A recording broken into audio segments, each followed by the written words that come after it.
What if your job lasted 70 years? What if the entire world watched your every move? What if you met presidents, prime ministers, and world leaders, yet never voted in public? From black and white television to smartphones, from the aftermath of World War II to the digital age, one woman stood constant. She did not campaign for power. She was born into it. And at just 25 years old, she became queen. This is the story of the woman who became a symbol of stability for an entire generation, Queen Elizabeth II. Elizabeth Alexandra Mary Windsor was born on April 21, 1926, in London. She was never expected to be queen. Her father was the second son of King George V. That meant the throne belonged to her uncle. But history had other plans. In 1936, her uncle, Edward VIII, made a shocking decision. He abdicated the throne to marry an American woman, Wallis Simpson. The monarchy was shaken. Elizabeth's father became King George VI, and at just 10 years old, Elizabeth became heir to the British throne. Her childhood changed forever. She was no longer just a princess. She was the future queen. In 1952, while on a royal tour in Kenya, tragedy struck. Her father died unexpectedly. Elizabeth was only 25. In a single moment, her life changed. She returned to Britain not as a princess, but as Queen Elizabeth II. Her coronation in 1953 at Westminster Abbey became a global event. For the first time in history, millions watched a coronation live on television. It symbolized a modern monarchy entering a new era. A young queen stepping into history.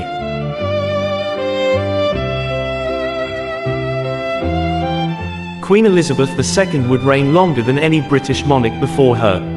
70 years. She worked with 15 British prime ministers, starting with Winston Churchill. She met global leaders across generations. She witnessed the transformation of the British Empire into the Commonwealth. She saw humanity land on the moon. She watched the rise of the internet, the fall of the Berlin Wall, and the rapid speed of the digital world. Through wars, economic crises, political changes, and global pandemics, she remained steady. Her role was not to rule politically. Her power was symbolic. She represented continuity in uncertain times. But behind palace walls, life was not always easy. The royal family faced intense media scrutiny. Public criticism grew during moments of crisis.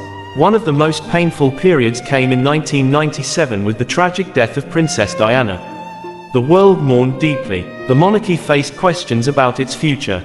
Over time, Queen Elizabeth adapted. She slowly modernized the institution while protecting its traditions.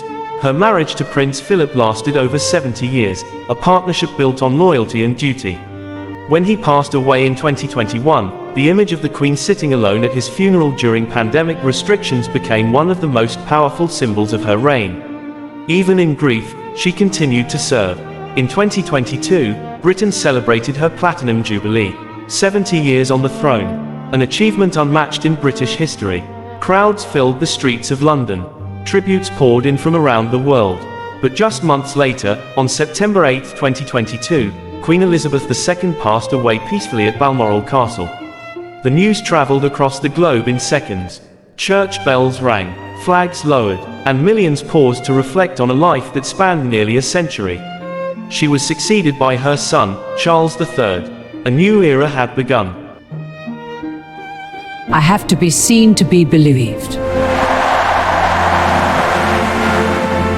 Queen Elizabeth II once said, "I have to be seen to be believed." For 70 years, she was seen, not as a political ruler, but as a symbol of duty, of consistency, of quiet strength. From a young girl who never expected to rule, to the longest reigning monarch in British history, she was more than a queen. She was history in motion, and her legacy will echo for generations to come. If you love my history, please subscribe to this channel.